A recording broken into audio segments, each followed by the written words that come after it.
Welcome to Hacking Your Leadership. I'm Chris. And I'm Lorenzo. And welcome to this week's Thoughtful Thursday. Don't forget to follow us on YouTube at Hacking Your Leadership and leave us a review on whatever podcast platform you're listening to right now. On this Thoughtful Thursday, the first one of the brand new year, I want to read a little excerpt from an interview that Adam Grant did recently on the concept of downsizing. There are a lot of companies who are going through downsizing right now. A lot of companies hired a ton of people over the last few years, and they're kind of putting the brakes on and thinking, wait a minute, maybe we did too much of this, or maybe we weren't thinking strategically enough, and now we need to be more intentional about our hiring practices. And so there are a lot of people who are really watching these moves from a lot of organizations and wondering what that means for the economy and the workforce as a whole. I think this excerpt from an interview he had is really important to talk about when it comes to how companies downsize or cut costs in general.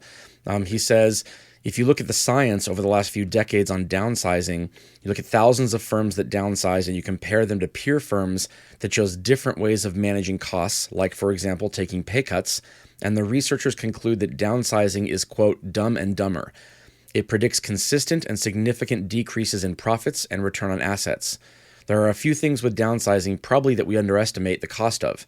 In roughly half the cases, maybe more, you end up having to rehire people that were indispensable and you didn't realize it. 2, there is a huge problem with survivor guilt. You see a big drop in people's motivation.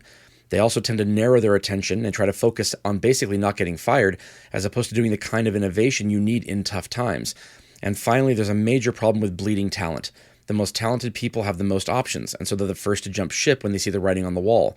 I'm not saying those costs can't be managed carefully, but if you think about the risk of not being able to attract or retain your most talented people, losing the motivation and the creativity of your most talented people, those are intangible costs that are hard to measure, and they're usually underestimated until it's too late. I think this is so powerful a statement, because the first thing that companies do when it comes to lowering costs, they think about their single biggest cost, which is labor.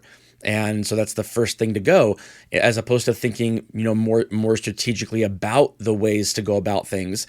And they end up making the quick, hasty decision, a la Elon Musk and Twitter, getting rid of a lot of the staff and then trying to hire some of them back that were needed in terms of that kind of talent. This is a mistake that a lot of companies, I think, make. It's kind of an antiquated strategy, and we've talked about it before on the show, of the kind of the old school way of cutting to profitability or to save margin or whatever the case is, and the impact that it has on, not just obviously people losing their jobs, but the overall culture. I think what Adam talks about in this article is even like the survivor's guilt, and just like, well, like now I'm going to shift my way of thinking from not just doing the work that I want to do, but what do I have to do to save my job? I don't want to be in the next round of layoffs or whatever the case is. Plus then, you have talent that you lose, that you may need to have back sometime in the future, and they don't have a great taste in their mouth about the situation and how it happened. So I think it's interesting, because I think this is the first time that we've seen this strategy really boil up in a way where there's a lot of dialogue around it. There's enough data and information now over the years, where before it was like, okay, let's do that, and then they would report that on an earnings call, and then the people that are the investors were happy about that because they knew that would bring in controls. And now it's to a whole different place where people are like, well, wait a minute, like the data actually shows that this does not help what you're looking to achieve in the longer term, and it causes more pain points, which I think is gonna lead to organizations maybe either slowing down the aggressive growth when they have those moments, and being more tactical when it comes to how many people they hire, and or not having these big massive layoffs, and looking at different ways of figuring out how they can at least maintain their business. When you have a lot of large organizations that are doing mass layoffs, that typically means that they're big organizations, and it's not that they can't afford to do it. It's that they want to typically do their best to save the profitability of the organization. And I think it does do, which he speaks to, it does do longer term damage than it does do short term solution. Right. There's a couple things I want to make sure that people understand that we know are important here. One, very, very few organizations have the credibility and the long-term clout to be able to say to investors, I don't care what your return on investment here is from one quarter to the next. I care about keeping the company afloat and doing what's best for the long-term success of the organization. And hey, if you want to be an investor for the long term, then hey, we would love to have you. When you talk about investor calls, a lot of investor calls are filled with people looking to see how much money they're making this quarter. And it's very easy for them to jump ship if they decide this is not the right investment for them, as it should be. But it's not easy for the leadership of a company to jump ship. Like this is the only ship, right? You, as an investor, I can move money from one company to another in 3 clicks of a mouse. If I'm running a company, that's not possible. So the strategy, or I would say the goals of these two particular entities are often at odds with each other. And so if a company is going through these kind of, massive kinds of layoffs, then oftentimes it's in order to appease the shareholders so that they don't lose those shareholders because they are dependent on those shareholders. It takes several quarters in a row, or maybe even several years in a row, of consistent smaller returns to attract the kind of people who will say, the results that I'm seeing are not indicative of poor leadership. They're indicative of larger market-related factors as a whole. And you know what? This is still the right ship to be on. So again, that's the goal for a lot of organizations. Whether or not they can get there is another question altogether. When it comes to downsizing people, if you need the kinds of massive downsizing that you and I have even personally seen in organizations we've worked for in the past, where you have these massive reorgs where hundreds or even thousands of people are laid off, if you're able to survive after that, really what it implies is that you really didn't care how you were spending money to begin with. Like it should be that if you massively cut that amount of people, the company should go under, meaning you don't have the people necessary to do the jobs anymore. If you do have it, it means you had a lot of fluff in there that wasn't needed to begin with, and you weren't really thinking strategically on the right people to begin with.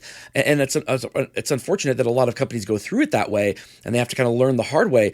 But a lot of companies seem to be going through it again and again and again, and they don't learn from those mistakes. And so what I want to ask you, Lorenzo, is, have you ever had to have a conversation with a group of employees that was kind of like delivering hard news, but in a way that kind of said, like, we're all in this together. What can we do to kind of solve this problem so that we don't have to take these kind of major hits in the long term? Instead of kicking the can down the road, let's address it now and kind of get ahead of it. So I want to ask you that, but first I want to give it toward one of our sponsors. All right, Lorenzo, tell me about a time when you had to get in front of something with a group of people and kind of give them some tough news that was not an easy conversation to have, but you kind of rationalized that this was a lot easier than just kind of waiting for it to get to the point where you had less options and it was more of an emergency. Yeah, I think it's happened, many times where whether it's the industry that you work within, or there are factors that are involved in something that you don't really have control over, but then you have to deal with, especially working in an industry like retail or customer service. Like, these things are going to happen, and I immediately think of a time when there was a situation where we were going to be expecting a lot of customers coming in to handle like a service element, and it was kind of unexpected, but it needed to be done. And we knew that this was going to create a lot of demand in a store, and that we were going to, basically kind of be at the mercy of those coming in to get some type of service. And that conversation was, we could sit around and we could talk about how this is going to be hard. We can talk about how we could have maybe avoided this, in the past. We can talk about all the reasons why this is going to make a major disruption and cause a lot of issues and be really hard to navigate. Or we can accept the fact that this is what we're dealing with right now. And what are we going to do? How can we possibly approach this in a way that allows us to get the work done the way that it has to be done, but also that we're not just surviving day to day. We have to have some more intent here. And I think that just having the conversation and putting it on the table, hey, this is what's going on. I know this is, like, for lack of a better term, this is going to suck. This is not going to be fun, right? This is going to be really hard. It's going to push us. It's going to be frustrating, and we're going to have to really take on the majority of how customers are feeling about this right to our faces. by putting that on the table and accepting that and talking through it, I think was super helpful. And then us moving into well, then how can we create the best solution for what we're dealing with right now? What are things that we can do? What are things that we maybe never done before? Or how can we best utilize the systems, tools, and resources that we have to make this work? And you know what? If the system, tools, and resources aren't built for it, then we kind of have to ignore them and do what we feel is right. But I think for me, that's what I've learned over time is that let's just admit to what's going on. Let's say all the things that we're all thinking. Let's accept the fact that this is less than what we would like to have. So that we don't spend a whole bunch of time just running in circles about how bad this is going to be or how hard this is going to be done to get it done. Yeah, there's a thing that I heard once.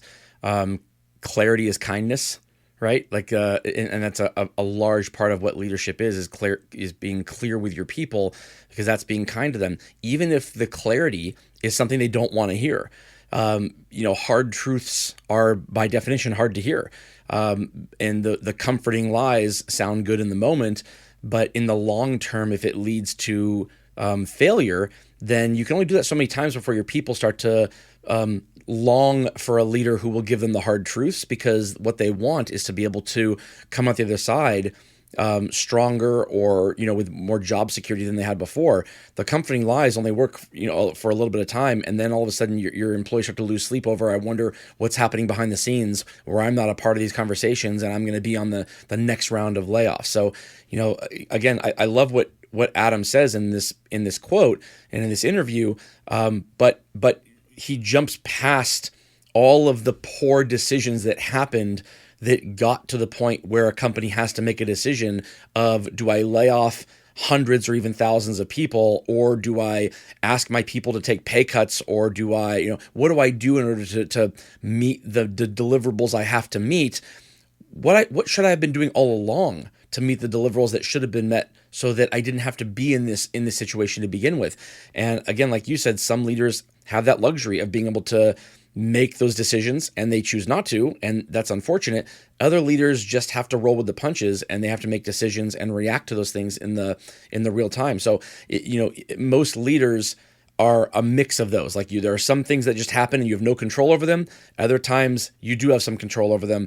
But the more transparent you are with your people, and the faster you bring that transparency to them, the more likely you are to come out the other side with people who at least trust you as a leader, even if what you're saying to them was not what they wanted to hear to begin with. Absolutely. And with that, it brings us to the end of this episode. This is Hacking Your Leadership. I'm Lorenzo. And I'm Chris. And have a great day.